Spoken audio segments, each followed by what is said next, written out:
Hello बच्चों, तो आज हम समझने वाले combination reaction class 10 science chapter 1 chemical reactions and equation. इसमें टाइप्स ऑफ केमिकल रिएक्शन में फर्स्ट टाइप है कॉम्बिनेशन रिएक्शन। तो ध्यान में रखिए, कॉम्बिनेशन वर्ड में उसका डेफिनेशन होता है कि जब दो या उससे ज्यादा सब्सटेंसेस कंबाइन होते हैं, रिएक्ट होते हैं, तो क्या होता है केमिकल रिएक्शन में, क्या होता है न्यू सब्सटेंस जो फॉर्म होगा, सिंगल सब्सटेंस फॉर्म होगा। तो कॉम्बिनेशन रिएक्शन का डेफिनेशन क्या है? When two or more substances combine to give a single product, such a reaction is known as combination reactions। का एग्जाम्पल देख लेते हैं। देखिए, कैल्शियम ऑक्साइड का एग्जाम्पल ले रहे हैं।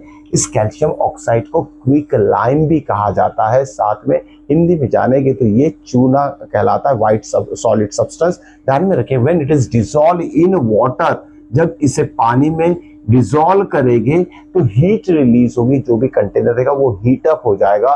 तो ध्यान में रखिएगा, जो भी केमिकल रिएक्शन है उसमें अगर हीट रिलीज हो रही है तो वो एक्सोथर्मिक रिएक्शन भी कहलाएगी, but it is the example of combination also. ध्यान में रखिएगा, अब कॉम्बिनेशन में दो सब्सटेंसेस आपस में कंबाइन होके क्या मिल रहा है हमें? Calcium hydroxide. ध्यान में रखिए, CaOH/2।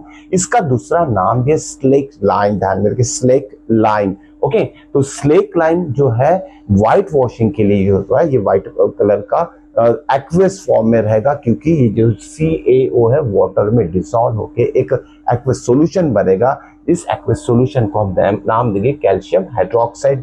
इसे एक्वस क्यों कहा गया? क्योंकि ये वाटर में डिसॉल्व हुआ, जो लिक्विड स्टेट में, और कैल्शियम ऑक्साइड जो सॉलिड है, सॉल्यूट, और ये सॉल्वेंट गिव्स एक्वस सॉल्यूशन। ध्यान में रखिए, अब इस कैल्शियम हाइड्रोक्साइड जो स्लेक लाइम, इसका यूज व्हाइट वॉशिंग के लिए होगा।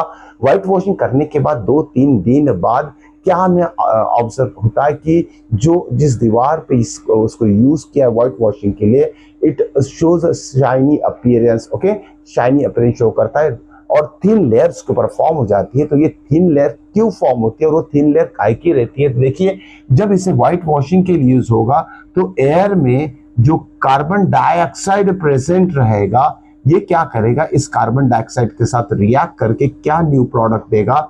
कैल्शियम कार्बोनेट फॉर्म होगा। ध्यान में रखा, और यही वो थिन लेयर है जो वॉल के ऊपर फॉर्म होती है 2-3 डेज के बाद, जब इसे हम व्हाइट वॉशिंग के लिए यूज करते हैं। ये कैल्शियम कार्बोनेट के और एग्जांपल आपको यहां मैं बता देता हूं। चॉक, लाइमस्टोन एंड मार्बल, ये सारे कैल्शियम कार्बोनेट है। उसके लिए फॉर्मूला हम यही लिखेंगे, CaCO3। अगर समझ में आए तो लाइक कीजिए, चैनल को सब्सक्राइब जरूर कीजिए। मिलते हैं नेक्स्ट वीडियो।